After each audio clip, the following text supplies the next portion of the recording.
Number 7, what are the most valuable traits of a successful council member? Let's start with Mr. Sapienza. I think it's so important to network with the community. I think it's important to try to reach out to all avenues. I think that so often when something comes before us, I try to look at both sides of it. And when the end result comes, when I need to make a vote, I try to make sure that vote is to the best of the ability for the best of everyone in the community.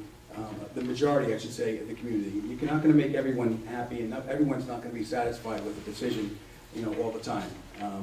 But I think it's so important to try to do the best you can with your vote.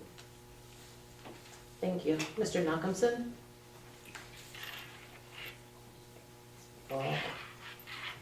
Three qualities that I think embody a good, objective councilman.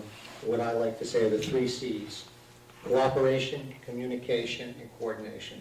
So you have to listen, you have to be able to cooperate with other departments, whether it's rescue squad, police, fire, everyone should be coordinating the effort to protect and preserve the township. And communication, you have to have bilateral communication. You have to be able to listen to problems, you have to be able to identify problems, you have to be able to preempt the problem, and if you miss a problem, you have to be able to react and solve it. But it's open communication, it's people coming to a council meeting and feeling welcome, walking away, feeling like they were listened to and that they made progress and they walk away with a solution. I know there's plenty of people here who come to council meetings and for years they really got barked at and they walked away and they were disappointed. But again, people need to listen.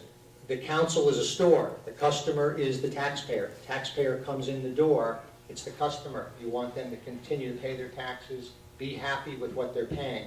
But to me, the 3 C's, cooperation, communication, and coordination, are certainly critical. And I also think you have to sort of embrace something else I think about all the time, that in life you have 3 choices. You can give up, you can give in, or you can give it all you got. And I promise you, I'm going to give it all I have. Thank you. Mr. Williamson? I think a council member has to be fair, honest, and hardworking.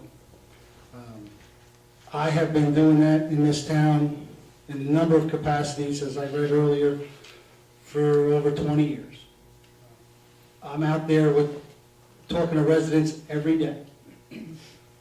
We have to realize what they want. That's what we're going to be elected for, not to do what we want.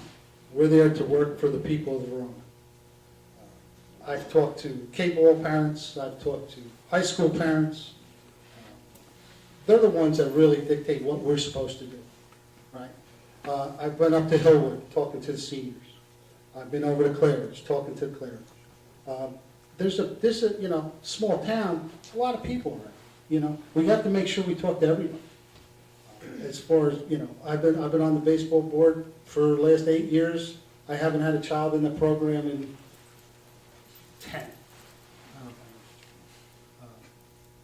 I understand what things have to be done. What prompts me to get involved a lot of times is listening to, I asked the question, well, why do we do it that way? And I was tired of getting the answer, because we've always done it that way. Well, we've got to stop doing things because that's the way we've always done it. I feel that I can bring fresh perspective. I'll do a good job as a councilman for this town. Thank you. Mr. Roman? Thank you. I think first and foremost, you need to have like a real analytical mindset and a certain amount of curiosity to see what makes this town tick. I spend hours just looking into all these documents and reading budgets over and over and over. One of my favorite days here was when I got to tour the wastewater treatment plant. I wanted to see where all the pipes go. I talked with our police department. I like hearing about what they do every day. I really like actually getting deep into an operation and seeing how it runs, because you can't make decisions unless you have a lot of foundation of knowledge. And I would never feel comfortable making any decision unless I was 100% sure that I knew what I was talking about. The other big thing I would say is decisiveness. This is something I hear a lot when I'm walking around town and talking to people, and, I always say, well, I want to do something about property taxes, and everybody goes, yeah, you and everybody else. And I don't want that to be the case. I think that you actually need to be able to make decisions, to look at big challenges and do big things.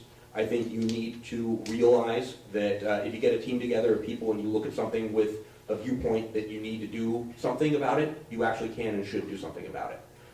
And the other big thing for me is the ability to build consensus. That's something that Rich mentioned here, and something we haven't had. 3-2 is not good enough for me. If you look at what this council is comprised of, even if Councilman Knockinson is reelected and I'm elected, there's still going to be 2 other guys on the council that everybody is going to assume that we're not going to get along with, and I don't want it to be that way. Every other member on this council, I have emailed and spoken with one-on-one at some point in time or another on some issue.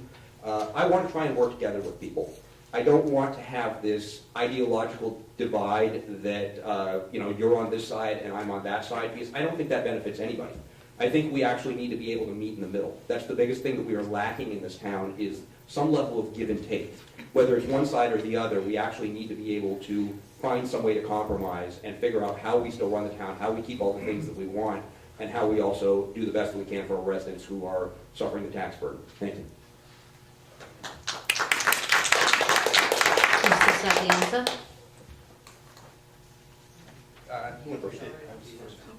I'm sorry. Okay. Oh, any rebuttals?